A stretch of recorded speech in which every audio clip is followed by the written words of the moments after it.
नमस्कार प्यारे विद्यार्थियों, मैं संदीप कुमार साय के बेंता मेरे यूट्यूब चैनल टीसीसी सूरतगढ़ पर आप सभी का हार्दिक स्वागत करता हूं और तहे दिल से आप सभी का शुक्रिया अदा करता हूं जो प्यार और स्नेह आपके द्वारा मेरे यूट्यूब चैनल को दिया जा रहा है।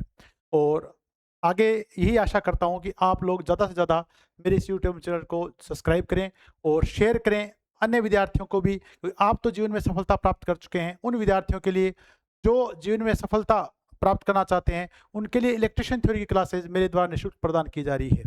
तो आप सभी से मेरा यही अनुरोध रहता है कि ज़्यादा से ज़्यादा इस यूट्यूब चैनल के बारे में बताएं, ताकि ज़्यादा से ज़्यादा सभी विद्यार्थियों को इसका फ़ायदा मिल सके। तो आप सभी को पता है, जयपुर विद्युत वितरण निगम में जो काउंसलिंग की प्रक्रिया है वो दिनांक 27 जुलाई 2026 से स्टार्ट हो रही है।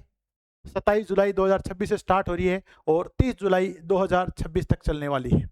और किसी भी विद्यार्थी को कोई भी तरह की कोई गलती नहीं करनी है। अगर आप काउंसलिंग की प्रक्रिया में समय पे नहीं पहुंचेंगे तो आपको ज्वाइनिंग नहीं दी जाएगी। अब ये आपके लिए लास्ट मुकाबला है। इसके बाद आपका जो फाइनल अपॉइंटमेंट जो ऑर्डर है वो जारी हो जाएगा और उसके बाद जो डॉक्यूमेंट्स किस तरह से आपको बनवाने हैं, श्योरिटी बॉन्ड किस तरह से बनाना है, उस पर भी मैं एक विस्तृत वीडियो आपके लिए देने वाला हूं। क्योंकि जितने भी विद्यार्थी जो आर्विनल में चयनित हुए थे उनको मेरे द्वारा जो मार्गदर्शन दिया गया था उसका बहुत फायदा मिला और किसी भी विद्यार्थी को कोई दिक्कत नहीं आई। तो मेरा ये अनुरोध आपसे भी है कि आपको किसी तरह की कोई जल्दबाजी नहीं करनी है। आपको जिस तरह से मैं आपको बताऊंगा उसी तरह से आपको डॉक्यूमेंट्स तैयार करने हैं और आपको किसी तरह की व्यवधान नहीं आएगा।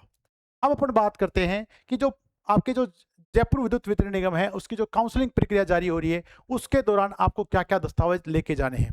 तो सबसे पहले जो मूल दस्तावेज आपके पास, 3 मूल दस्तावेज इन्होंने मांगे हैं आपके पास। एक तो आपकी रंगीन पासपोर्ट साइज फोटो होनी चाहिए। तो सबसे पहले तो आपको पासपोर्ट साइज फोटो है वो तो हमेशा ही आपको रखनी चाहिए। तो 4-5 आपको पासपोर्ट साइज फोटो लेके जानी है। इसके बाद जो एडमिट कार्ड आपको जारी किया गया था जब आपने पेपर दिया था, वो एडमिट कार्ड की आपको कॉपी लेके जानी है। ठीक है। कई विद्यार्थी कह रहे हैं सर मेरा तो एडमिट कार्ड नहीं है। आप अपॉइंटमेंट ऑर्डर जो आपके पास है उसकी कॉपी ले जाएं, कोई दिक्कत आपको नहीं आने वाली। ठीक है।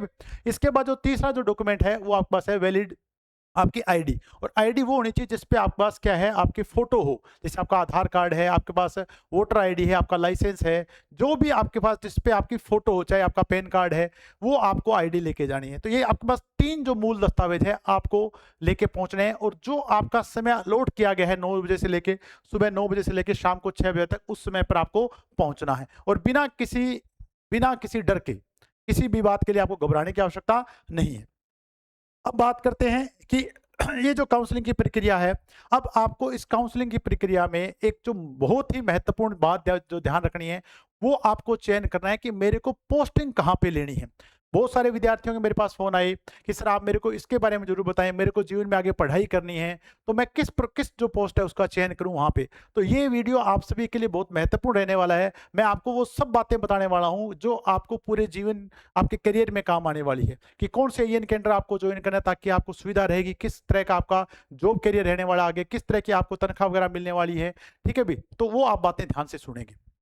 तो जैसा कि अपन देख रहे हैं, आपके मेरे जो बोर्ड है उस पे आपको दिखाई दे रही है डेट। आपको मैंने उसी तरह पहले भी बता दी थी लास्ट वाली वीडियो में, लगभग मेरे पास कंफर्म था कि इस डेट से जो काउंसलिंग की प्रक्रिया वो जारी होने वाली है। और जोधपुर विद्युत वितरण निगम और अजमेर विद्युत वितरण निगम है, उनकी जो है काउंसलिंग की प्रक्रिया वो भी बहुत जल्दी जारी हो जाएगी। आप निश्चिंत रहें, बिल्कुल घबराने की आवश्यकता नहीं है। अब अपन बात करते हैं कि जो इसमें जो वरीयता क्रम, जैसा कि आपको पता है, आपको लिस्ट जारी कर दी गई है। तो दिव्यांग अभ्यर्थियों को सबसे पहले बुलाया गया है, उसके बाद सेवारत अभ्यर्थी है, इन सर्विस कैंडिडेट हैं, उनको पहले बताया गया। तो इन सर्विस कैंडिडेट के लिए मैं बात करना चाहूंगा। उन्होंने भी मेरे को बोला कि सर हमारे लिए तो कुछ बताएं, हमारे लिए तो आप वीडियो ही नहीं बनाते हैं। तो इन सर्विस विद्यार्थियों के लिए मेरा ये रहेगा कि अगर आपका जो जैसे आप जयपुर वितरण निगम में चयनित हुए हैं और इससे पहले आप जोधपुर विद्युत वितरण में काम कर रहे हैं, अजमेर विद्युत वितरण निगम में काम कर रहे हैं, तो आपको सबसे पहले वहां से एनओसी लेनी होगी, जिसे बोलते हैं नो ऑब्जेक्शन सर्टिफिकेट। तो वहां से आपको एनओसी लेनी पड़ेगी और अब जो आपको एन ऑफिस आपको अलॉट होगा वहां पे आपको ज्वाइन करना पड़ेगा। और इसमें जो रहेगा आपका जो अभी जो वेतन, आप जिस वेतन पे काम कर रहे हैं वही वेतन आपका स्टार्टिंग से रहने वाला है यहाँ पे। यानी आपको यहाँ पे प्रोटेक्शन है वो मिल जाएगी, उसमें कोई दिक्कत नहीं आएगी। तो आपको दोबारा से प्रोबेशन जो टाइम है वो कंप्लीट करने की आवश्यकता नहीं होगी। तो इन सर्विस के लिए यही रहने वाला है, बाकी ज्यादा दिक्कतें इसमें नहीं है। अब इसके बाद है एक्स सर्विसमैन हैं, उनको भी पहुंचना है। उसके बाद महिलाएं हैं, उसके बाद शेष अभ्यर्थी जो चयनित हुए, जो फ्रेशर कैंडिडेट हैं जो चयनित हुए, सबसे लास्ट पे उनका नंबर है। और दस्तावेज मैंने आपको बता दिए हैं, और जैसा कि बताया गया है कि किसी को भी आपको साथ लेके जाने की आवश्यकता नहीं है और किसी अन्य व्यक्ति को भी आप भेज नहीं सकते हैं। तो ये सब बातें इसमें रहने वाली हैं जो आपके पास पहुंच चुकी होंगी। ठीक है भी, अब अपन बात करते हैं जो प्रपत्र आपको दिया जाएगा वो आपको भर के देना है, और ये आपका फाइनल डॉक्यूमेंट है, इसके अकॉर्डिंग ही आपको ज्वाइनिंग दी जाएगी। अगर आप इसको गलत भर देते हैं तो आपका जो पदस्थापन है वो वहीं हो जाएगा, बाद में आपको दिक्कत आ सकती है। तो इसको बहुत अच्छे से भरना है, सोच विचार के भरना है कि मेरे को इसमें कोई गलती नहीं करनी है। तो जैसा कि आपका पता है, इसमें आपका रोल नंबर लिखा गया है, पिताजी का नाम, खुद का नाम है, पिताजी का नाम है, आपकी जन्म तिथि है, ठीक है, लिंग है, पद नाम है, चयन क्रमांक है, विशेष श्रेणी दिव्यांग सेवारत अभ्यर्थी एक्स, ये आपको कैटेगरी का चयन करना है। गृह जिला आपका कौन सा है ये भी आपको चयन करना है। उसके बाद स्थायी पता आपका कौन सा है, वर्तमान आप कहाँ हैं। इसके बाद आपको इसमें पूरा सहमति पत्र देना है आपको कि मैं इस पोस्ट पे सहमत हूँ, मुझे इस आईएएन ऑफिस में लगा दिया जाए।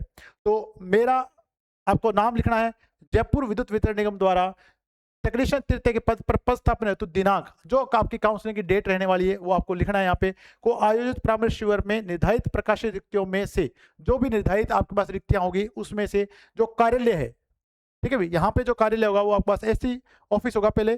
ठीक है, मैं रिक्त पद पदार्थ बाबत अपनी सहमति प्रदान करता हूँ। तो जो सबसे पहले आपको एससी ऑफिस दिया जाएगा, उसके बाद आपको आईएएन ऑफिस दिया जाएगा।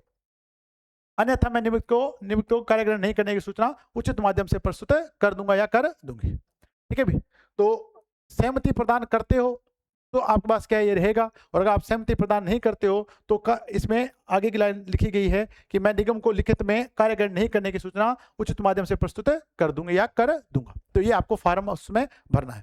अब अपन बात करते हैं जो कि सबसे महत्वपूर्ण रहने वाला है कि जयपुर विद्युत वितरण निगम में जो है वो कौन कौन से आपके जो जिले हैं वो आ रहे हैं। तो इसमें 12 जिले आपके पास हैं। सबसे पहले जैसा कि आप देख रहे हैं जयपुर है, उसके बाद दौसा, उसके बाद अलवर, भरतपुर, धौलपुर, सवाई माधोपुर, टोंक, करौली, कोटा, बूंदी, बारा और झालावाड़।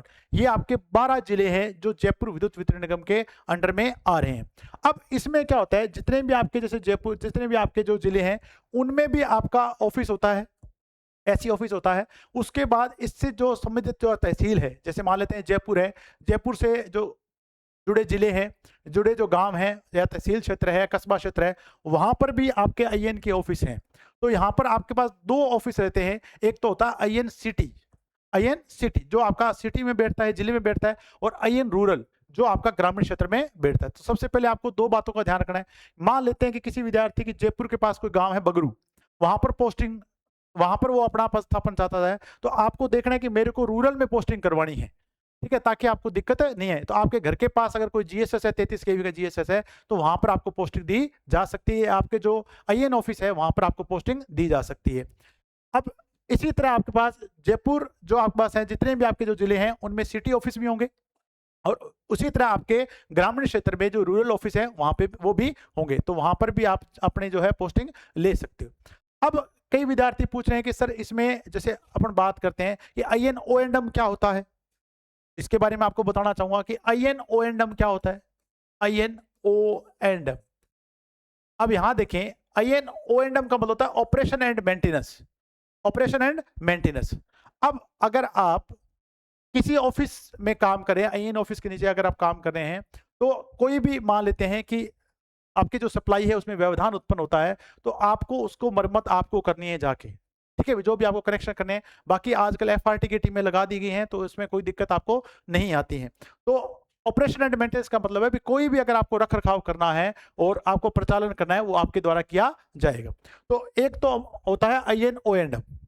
ठीक है भाई, तो ज्यादातर जो आज काम दिया जा रहा है आईएएन ओएंडम के अंडर में वो मीटरिंग का काम दिया जा रहा है। जैसे कि आप देखते हैं कि आपके घर पे एक टेक्नीशियन साहब आते हैं और आपको बिल देके चले जाते हैं हर महीने।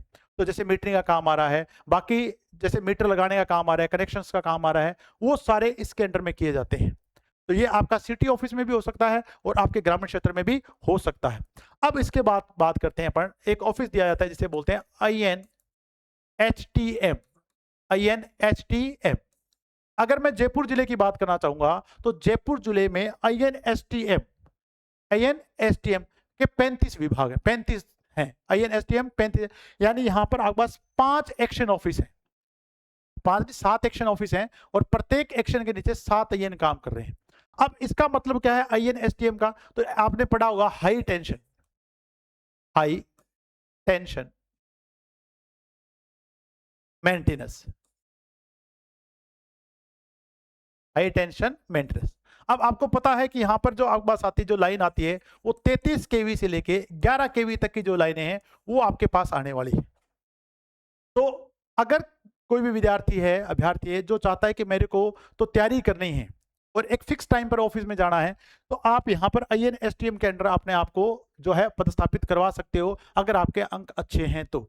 अब इसमें आपको एक तो आपके पास क्या है, इसमें दो तरह का काम रहता है कि एक तो आपके पास 33 केवी से 11 केवी जो लाइन है उसके रखरखाव का कार्य रहता है, और दूसरा आपका जो 33 केवी का जो GSS होता है जिसे अपन ग्रिड सब स्टेशन बोलते हैं या सब स्टेशन बोलते हैं, ठीक है भाई, GSS जैसे अपन बोलते हैं या तो इसको तो अपन सब स्टेशन ही बोलेंगे, तो सब स्टेशन पर आपका जो पद स्थापित है वो किया जाएगा। तो यहाँ पर आपको एक फिक्स ड्यूटी रहती है कि इस समय से इस समय तक आपको यहाँ पर इस जो सब स्टेशन है वहां पर आपको उपस्थिति दर्ज करवानी है, और इसके बाद आप अपना जो भी काम करना चाहते हैं तो वो आप काम कर सकते हैं। तो अगर आपके घर के पास कोई 33 केवी का GSS है तो वहां पर भी आप इसकी आप पोस्टिंग ले सकते हो। तो दूसरा आपको जो ऑफिस है वो आपको समझ में आ गया होगा।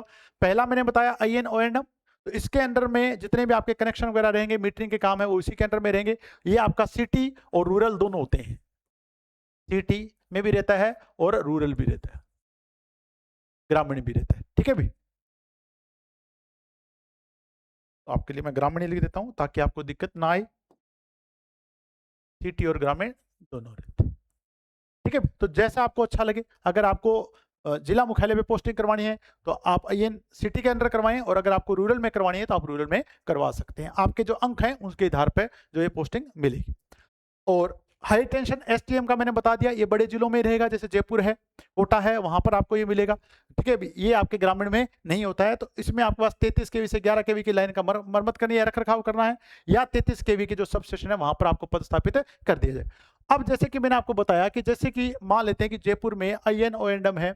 अब जयपुर छोटा सा तो शहर है नहीं, बहुत बड़ा शहर है, तो वहां पर इस IN के अलग अलग कार्यालय होते हैं। तो IN फर्स्ट बना दिया, किसी को IN सेकंड बना दिया, किसी को IN थर्ड बना दिया, किसी को IN फोर्थ बना दिया, किसी को IN 5 बना दिया, तो फिफ्थ बना दिया। इस तरह से अलग अलग क्षेत्र के जो है IN ऑफिस होते हैं। तो जो आपके नियरेस्ट जो IN ऑफिस है वहां पर आपको पदस्थापन करवाना है, तो इस बात का आपको ध्यान रखना है। तो मेरे द्वारा जो जानकारी दी गई आपको अच्छे समझ में आ गई होगी कि किस तरह से आपको पोस्ट है जो उसका चयन करना है। और अगर इसके अलावा भी कोई दिक्कत रहती है तो आप व्यक्तिगत रूप से मेरे को संपर्क कर सकते हैं। अब हम बात करते हैं कि आगे जो इसमें करियर आपका क्या रहने वाला है। तो जैसा कि आपको पता है कि आपका जो स्टार्टिंग जो स्केल है वो है 13,500 रुपए। 13,500 रुपए जो आपका है वो 2 साल तक फिक्स वेतन रहने वाला है। जब भी जो कि आपका प्रोबेशन टाइम माना जाता है, तो 13,500 में से लगभग 10% की कटौती हो जाती है। तो अगर आप 13,500 में से 10% निकाल दोगे तो लगभग आपके 1350 रुपए निकल जाते हैं। तो लगभग 12,000 रुपए आपको जो मासिक वेतन आपको दिया जाएगा अगर लगभग 2 साल तक। और अगर आप इस 2 साल में ये रहेगा, उसके बाद आपका जो DA वगैरह लगता है वो आपका लग जाएगा और आपकी जो प्रॉपर सैलरी है वो आपको मिलना स्टार्ट हो जाए। अगर आप 3 साल तक इस जॉब को छोड़ते हैं तो आपको 2 लाख का जो है श्योरिटी बॉन्ड है वो आपकी जो भुगतान राशि उसको भुगतान करना पड़ेगा, तो ये भी आपका रहेगा। और अच्छी जॉब रहने वाली है, कोई दिक्कत आपको नहीं आने वाली है। तो कई विद्यार्थी मेरे को पूछ रहे हैं कि सर मेरा तो 4th ग्रेड में चपरासी की पोस्ट पे चयन हो चुका है, क्या मुझे इधर जाना चाहिए या उधर जाना चाहिए। तो मेरा तो ये रहेगा कि आपको एक अच्छी पोस्ट मिल रही है, 2400 ग्रेड पे आप काम कर सकते हैं। और आपका जो जैसा कि आप जानते हैं कि लाइनमैन का जो ग्रामीण क्षेत्र है या शहरी क्षेत्र है वहाँ पर एक अच्छा वर्चस्व रहता है, तो जिसका आप आनंद ले सकते हैं और अच्छे से आप अपने जो सेवाएं हैं उनको जारी रखेंगे। इन्हीं शब्दों के साथ आज का वीडियो को विराम देते हैं। जय हिंद, जय भारत, जय राजस्थान।